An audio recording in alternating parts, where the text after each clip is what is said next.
let's step back. It's not just Bosa who's missing time. Really, we talk about Niners and their injuries. So far this offseason is all defense. All defense. Their offense is pretty much intact. It's entirely intact. The defense is sitting basically most of the starting defense. 7 of their best players are basically not having a training camp. Jaquaski Tart, Azeez Al-Shaair, Eric Armstead, Samson Ebukam, D Ford, Javon Kinlaw, Nick Bosa. That's a lot of good players. A lot of key players that are just kind of getting to the season healthy, which is a good step. It's better than them getting hurt now, but I guess they are kind of hurt now. I mean, they are kind of hurt now. I don't know. Like, are you concerned about this defense?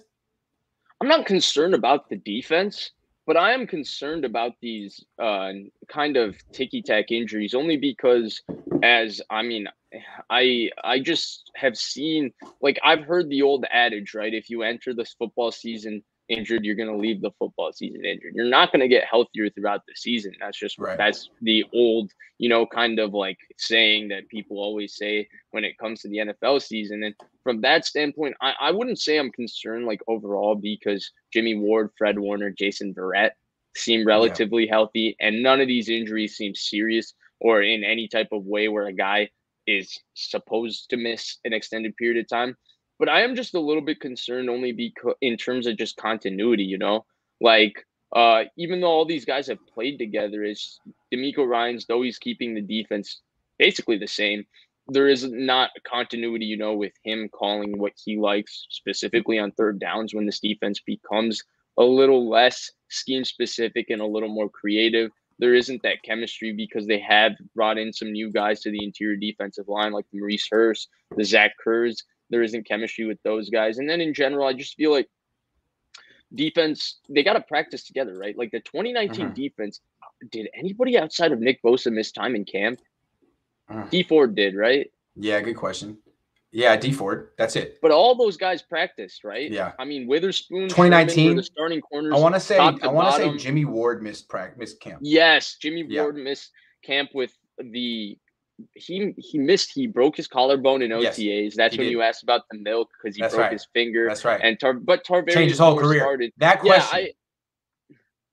You're right. Saved you're right. It. You're welcome. Only you would ask that question too. So. Well, thank you. Yeah. go ahead.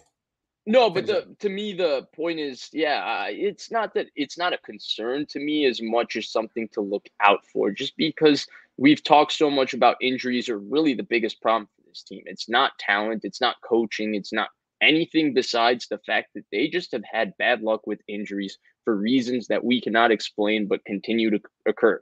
And so, and they're located on the defense this year. Right. So it's just something to keep an eye on rather than, I would say, to be concerned about. Ben says, Grant, how many quarters has Lance played this weekend? I don't know. What do you think? A quarter and a half? One quarter? Yeah, I think he plays one. Okay. The coach says, what's up, coach? NB and DF will both be on pitch counts. Vish is right. NB will get dumped and will leverage the injury against Bosa during contract time or move him.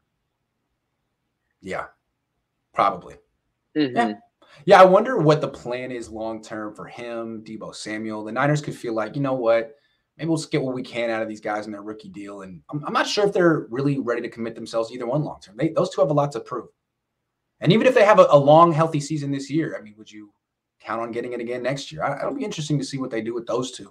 Nick Bosa would be 2 out of 4 in his last 4 years, which is still a little scary. It is. Both injuries were serious. Yeah, I don't know. He's really going to have to be like lights out the next 2 years, no injuries to feel comfortable about. But I think even with his first year, it's like Derwin James. He showed so much in his first year where you don't question the player or the talent. No, that's true. Derwin James is a player. Yeah. John Taylor says, if our O-line is the same as last year, which wasn't good, doesn't that mean all the pressure is on the defense for us to have a winning record? Yeah, man, O-line can definitely ruin an offense. I do think Trey Lance can kind of protect himself, but right now the difference between this year and last year is Alex Mack. That's the difference. So we'll see what he does. And I am a little concerned about the O-line depth.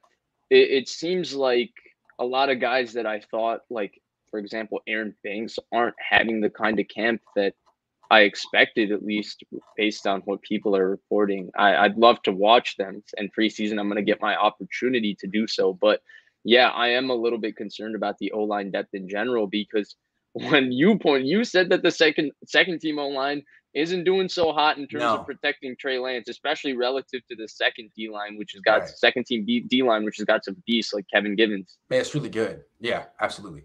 Gammon Brown says, Vish, Detroit is rumored to have a top 5 out line. Niners D-line comes at you in waves. Goff is scalpel with time in the pocket. Which line wins? Well, if it's week one and Nick Bosa and D Ford are on snap counts, and I mean, that we were talking about it this morning. I've talked about this in the past a lot. I think Detroit has a top 5 O-line. I thought Penei Sewell was close to a generational tackle prospect. Taylor Decker is a top 10 tackle. A lot of people don't know who he is. He's a really, really good left tackle. And they have the second best center in the NFL. His name is Frank Ragnow. He's an absolute beast. So they have a very good offensive line. They're going to be committed to running the football with Anthony Lynn as their coordinator. I think that it could be a really tough matchup if a lot of these guys are still kind of banged up going into week one, whether it's Eric Armstead, Samson Ebukam, and then Nick Bosa and D Ford are also banged up. I think it could be a tougher matchup, especially on that end of the ball, than people are giving it credit for, because week one is especially so up and down. Is that the way you want to put it? Week one can be like, I mean, last year the Jaguars beat the Colts week one. So teams aren't really ready. They don't really hit their stride until week 4, week 5. Yeah.